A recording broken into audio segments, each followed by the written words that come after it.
पीर 8 जनवरी के सैरबीन के साथ शफी नकी जामई का सलाम। रेडियो से शुरू होने वाला ये सफर आपके टीवी स्क्रीन्स पर आ गया।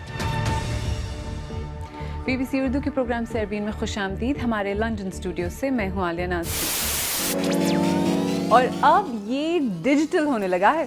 Let's go. हम आपके लिए ला रहे हैं एक मुनफरिद, बहुत ही ज्यादा सोशल, तेज रफ्तार news programme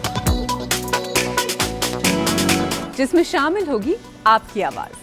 Pakistan is no more safe now for girls. सब चीजों के पीछे एक पॉलिटिक्स है। आप डर से जाते, आप सहम से जाते। सिर्फ लड़कों की टीम नहीं, लड़कियों की। एक नफरत की निगाह से देखा जाता है। काफी ज्यादा खौफ और हिरास फैल गया था। इंटरनेट शटडाउन्स बहुत ही ज्यादा होते हैं। इनको और चांसेस देने चाहिए। जो टूरिज्म इंडस्ट्री है वो बिल्कुल जीरो पे आ गई। हम गरीबों की सुनेगी तो कुछ होगा। और वो मौज़ूआत जो आपके लिए अहम है। पाकिस्तान में डॉक्टरों के मुजाहरे और प्रोटेस्ट, खौफ और हरास में गुजरने वाला बचपन, बड़ी सोशल मीडिया कंपनी के खिलाफ कार्रवाई, काबुल पर तालिबान का कब्जा, इंडिया के ज़ेर इंतजाम कश्मीर में इसका मेंटल हेल्थ इम्पैक्ट, पाकिस्तान में औरतों के खिलाफ तशद्दुद, 9/11 और war on terror, Pakistani cricket crisis में है। तो आए जारी रखते हैं सैरबीन का ये सफर, लेकिन एक नए अंदाज में।